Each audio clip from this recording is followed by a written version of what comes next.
Welcome to Law Pod. I'm your host, Kenneth Elo, and today we're joined by Professor Warren Barr, who began his 5-year tenure as head of the School of Law this September.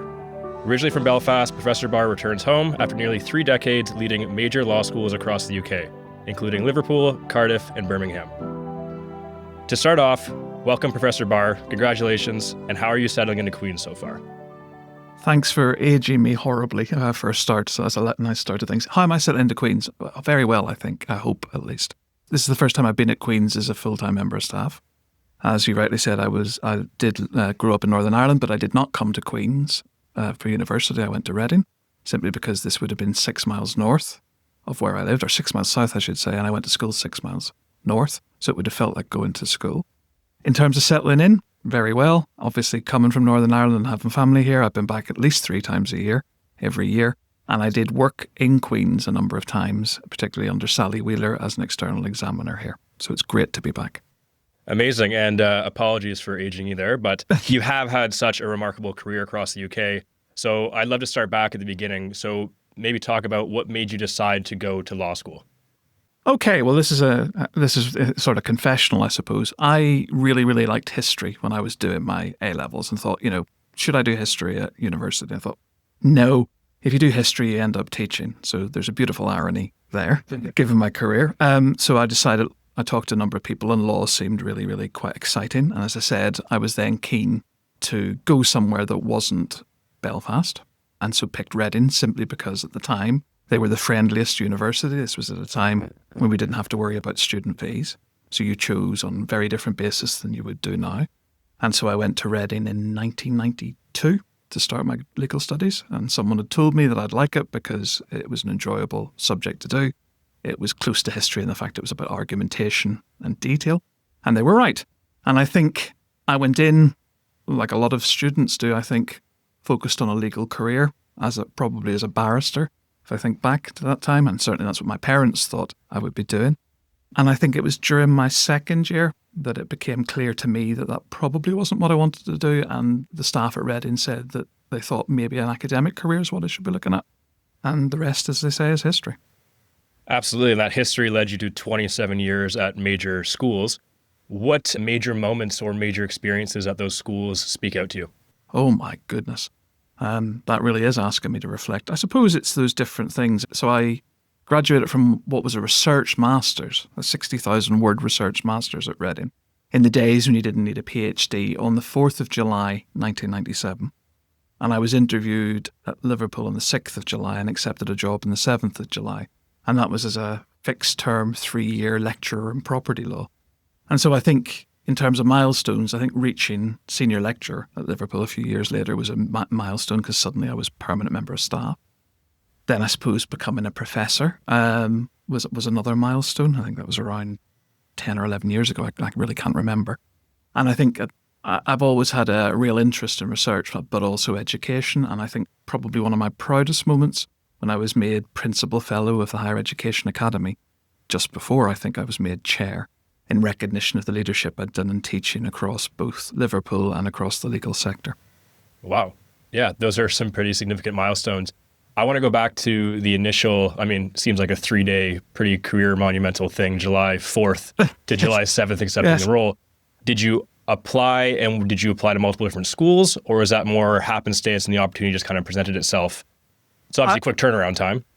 An exclusive. I had applied to Queen's before I'd actually, a good few months before that, before I'd actually finished my master's program, and was interviewed, but unsuccessful, understandably at the time, because I didn't have the relevant qualification, but it was great interview experience. No, like all academic jobs, and it's the advice I would give to anyone, in any job, but particularly in academia, you apply where the roles come up. You can start your career anywhere, and it's just important that you match yourself to the role and you put yourself forward. I went to Liverpool because it was an advertised job, and it was really quite exciting. That's definitely good advice for people looking to start their career right now. And in terms of advice, did you have any mentors or people kind of guiding you through this process? Probably not at that time, but as I said, at Reading, I had a very good team, so I didn't know at the time. So I'm a property lawyer, so land, equity, that sort of thing is my speciality, really charity law. And at the time, Reading was a real centre for property law. It had a number of people who were major academics in that field including someone called Sandy Murdoch, who I think still to this day writes for the Estates Gazette, which is a major publication for legal practitioners. And I suppose they were as close to mentors as I had. They were very good on advice, but I didn't actually get formal mentoring until I started my role. And actually, that's another bit of advice. Get a mentor. I have a number of external mentors and friends to this day, and also involve myself in mentoring other people, be it early career academics or other heads of school, because I think it's really important to have that support network. Absolutely. So we've talked about your 27-year career. I know I keep repeating the number, but it is remarkable. It is good to talk about. So we get to the point where you mentioned the most recent role before coming here. Yes. You were chair. And what ultimately made your decision to come back to Queen's? I was chair while I was at Liverpool, and then I became head of department just before COVID started. And then after that, because Liverpool, all universities have slightly different structures, and they have slightly different names for the same roles.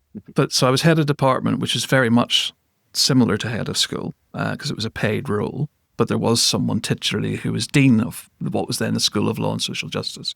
So law and sociology, social policy, and criminology put together.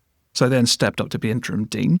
After that, I decided I'd done everything I could at Liverpool, because I should say before that I was what would be the equivalent of Dean of Education for the Faculty of Humanities and Social Sciences at Liverpool, before I stepped into line management as a leader of a law school.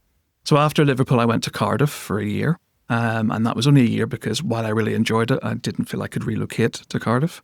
And during that time, the job as Dean of the law school, see, yet another name, came up at Birmingham, and I stayed there for 2 years. And it just so happened that I saw through Parrot Labour, who approached you. So most of these senior leadership roles are organised through what we call headhunters. So there's someone who is employed by the relevant university to go out and try and create a short list of people. And I was approached by the headhunters, and I thought, you know what, that might be actually quite a good time to relocate back to Belfast, to come back. And that was the attraction. Absolutely. So that brings us to your new role here. So we've already framed it in a really inspiring way. And I'm going to read you the quote you gave in your opening statement. So you said, "My number one priority is to get to know the brilliant people here at Queen's Law School. I'm a firm believer that great things happen when great people feel empowered to move things forward." So one, that sounds very people-focused and a very important leadership style. So how do you put that plan and philosophy into practice here when you came to Queen's? That's a difficult question, only because I don't really know any other philosophy. To me, the whole point of leading a team is to bring the best out of people. And that's the joy about working in universities. You will work with people who are much cleverer than you, much better at things than you, and have ideas that you would never think of. And so the idea that you would come in and lead in some sort of, regimented army-style version of dictating from the top just doesn't make any sense to me. So, it is about having conversations with people. It is about open leadership.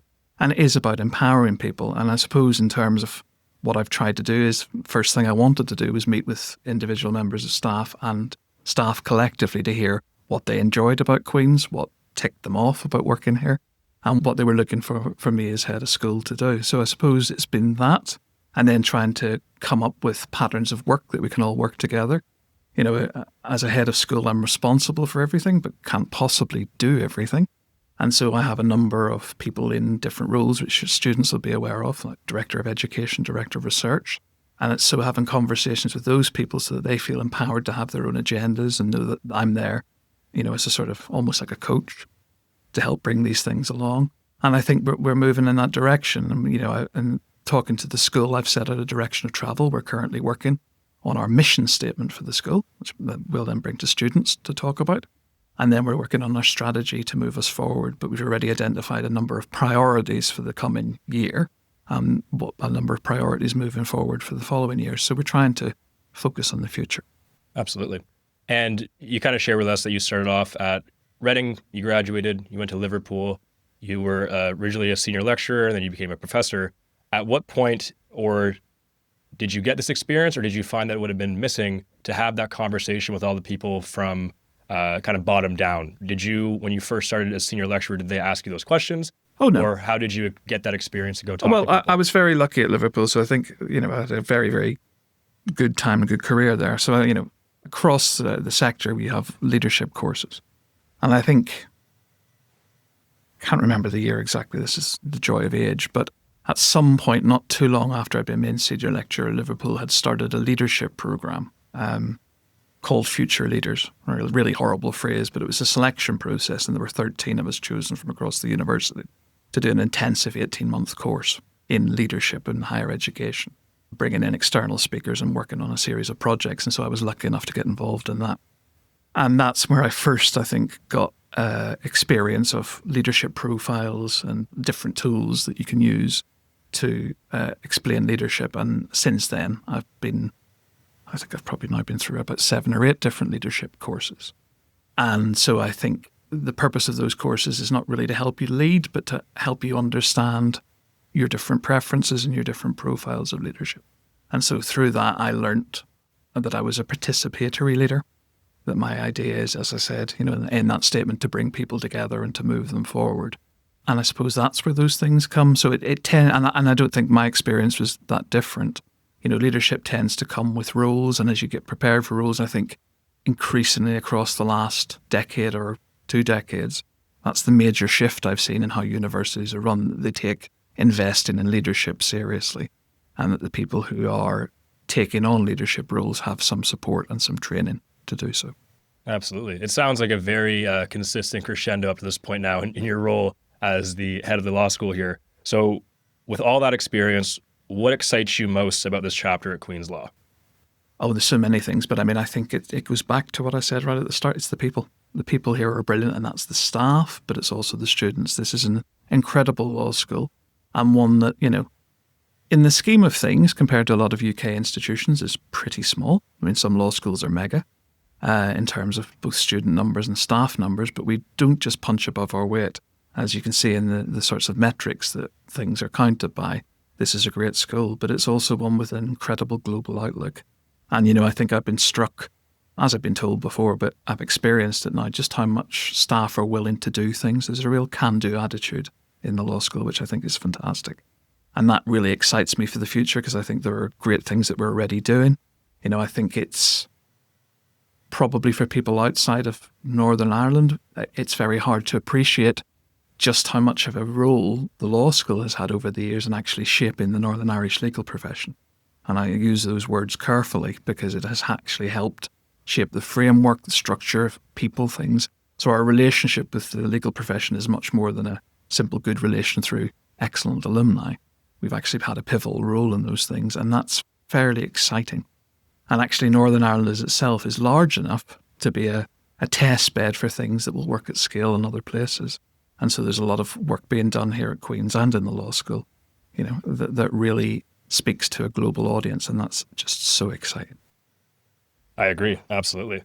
So switching over to more of your experience and more about, what is a transformative student experience, I guess, from your perspective as a leader? So we know you've taught and led areas in equity and trust, property law, you mentioned charity law, but obviously legal education itself has evolved a lot in the most recent years, and we're looking down the barrel of AI and some new changes. So how have you seen the way we teach and learn law change during your career?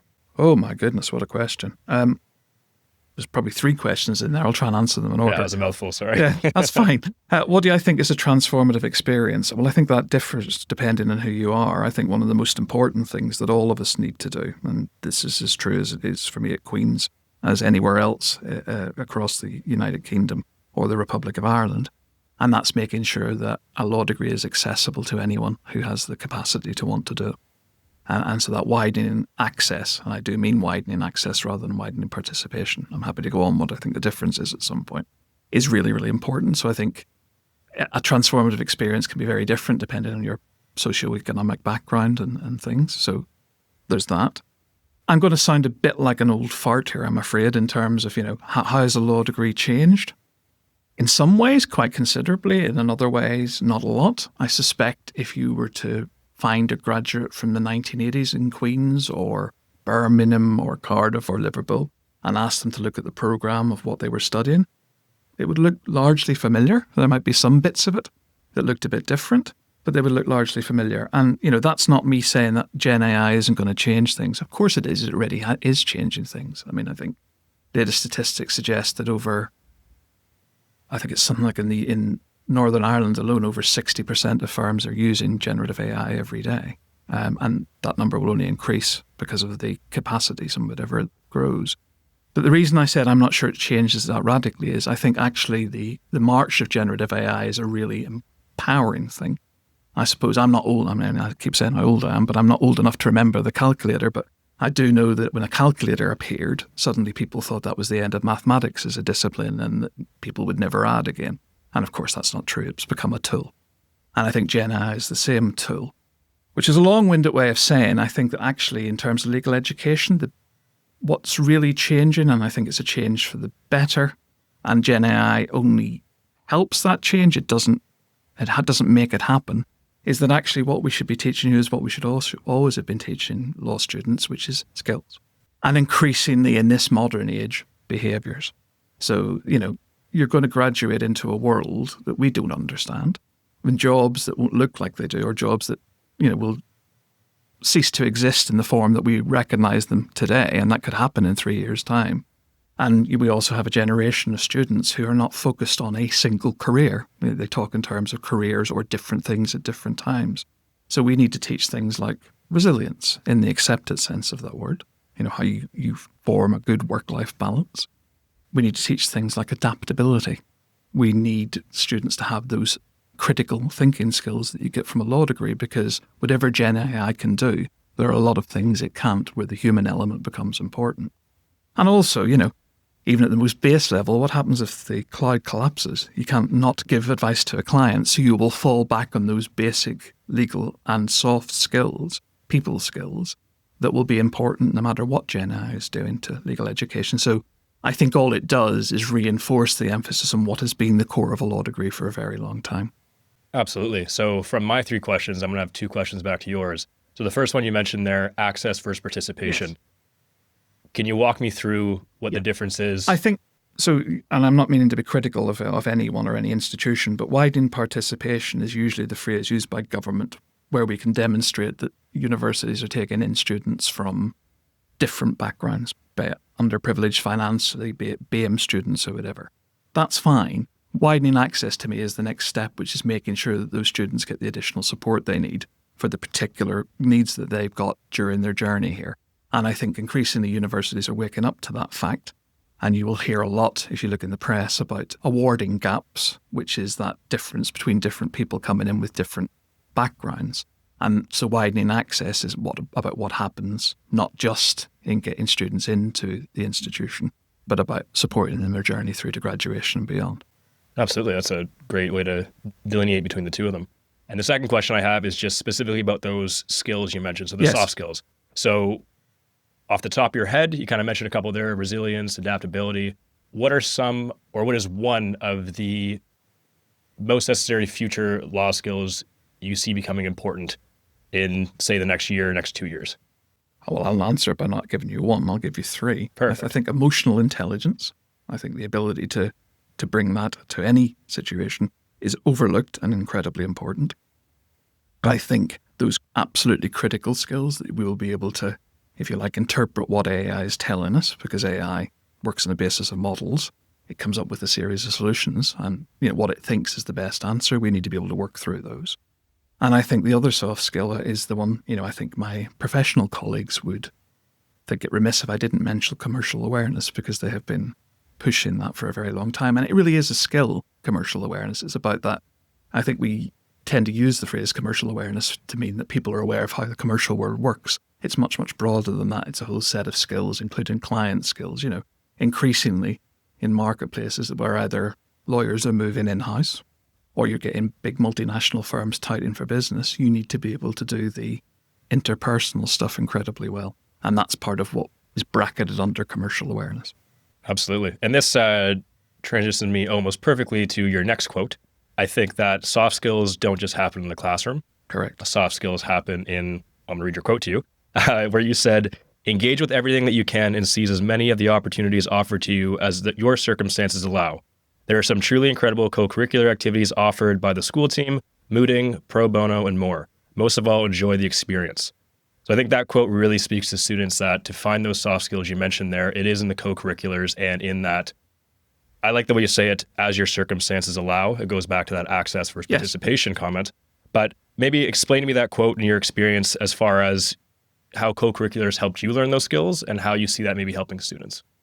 For me, there weren't as many co-curriculars in existence as there are now. That's another big advantage of what law schools have moved on to, as that recognition of skills has moved up the piece across the last 20 years. But for me, it was mooting.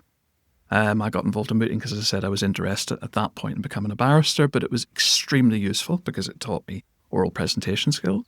I had to, be critical. I remember as experience as school, one I'll probably never forget, is having to do a moot problem in front of Lord Slynn from the House of Lords, because Reading being close, that's who the head of the final for the mooting court was. The issue, unfortunately, had been when the problem had been set, it was a moot point.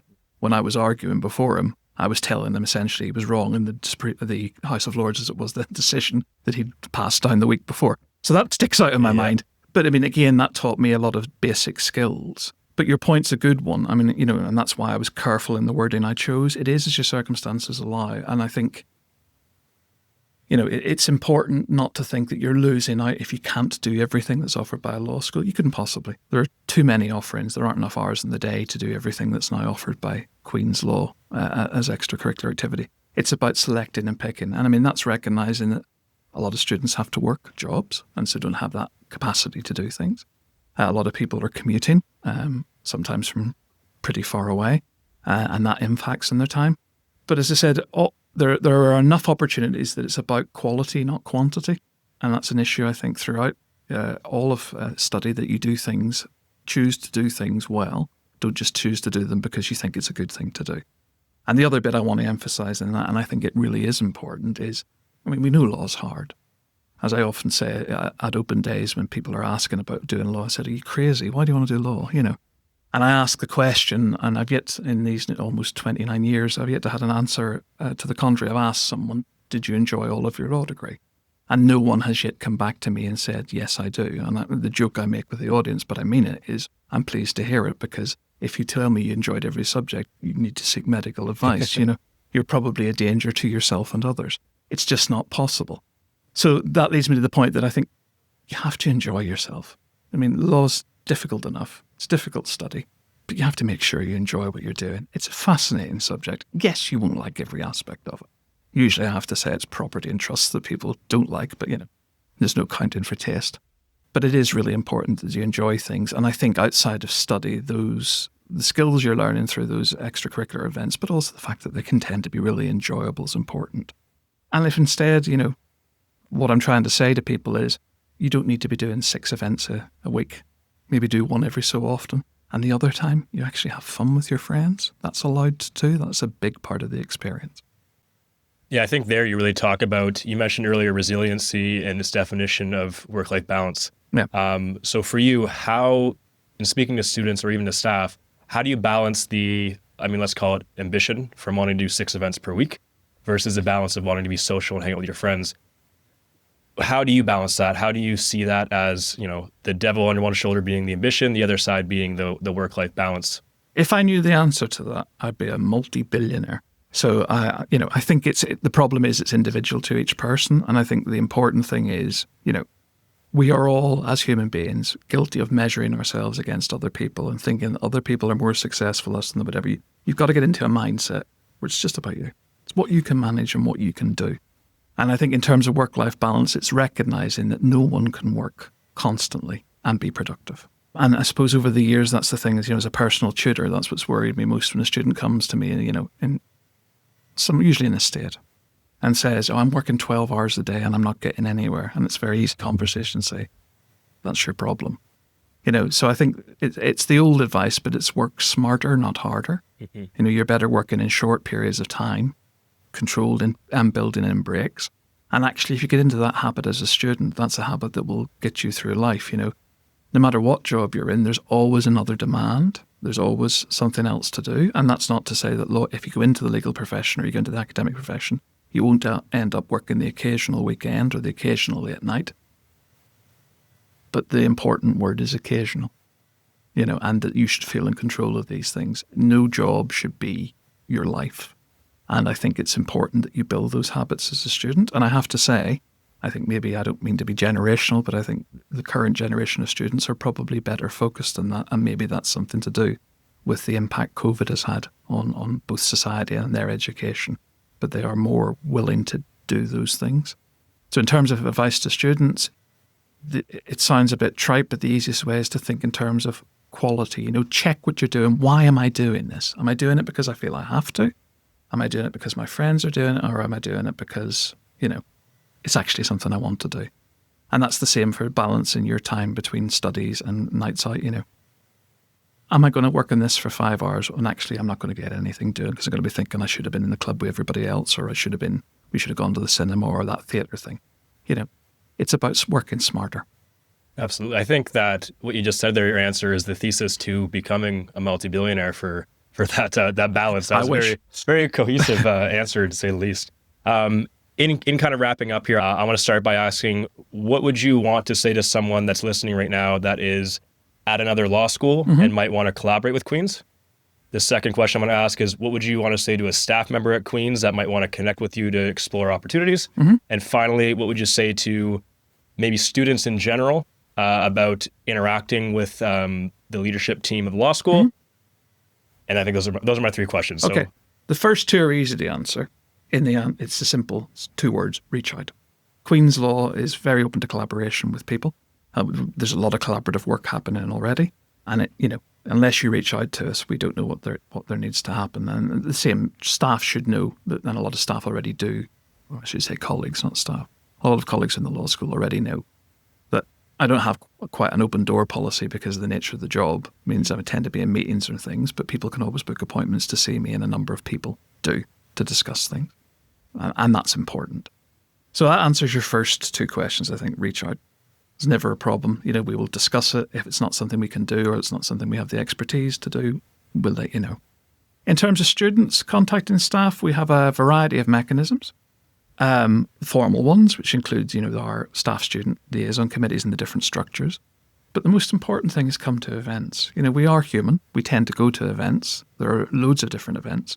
And I suppose that's the bit I didn't emphasise before, alongside the extracurricular activities. You're at a Russell Group Law School. That means some things to some people, but what it definitely means is we're research active, and so there's a lot of research going on. And so there are lots of research events to which students are invited. And I know, as a student myself, when I got those invites, I thought, oh, this isn't for me. They're just doing it for the sake of it. It's not true at all. We love it when students turn up. And if you do turn up to those things, staff will be there and you can talk to us. And so those social events or those different research events when staff are around is another way, a more informal way you can contact us. And of course, if there's something you've got a burning desire to do, there's also the personal tutor system where you can talk to someone and your personal tutor should be able to point you in the direction of someone to have that conversation with. That absolutely answers all 3 of my final questions there. I just want to end by saying thank you so much for coming and sharing. It's amazing to hear your experience and then also how that's going to transform Queen's Law School going forward. Thank you. It's been a delight. Thank you very much.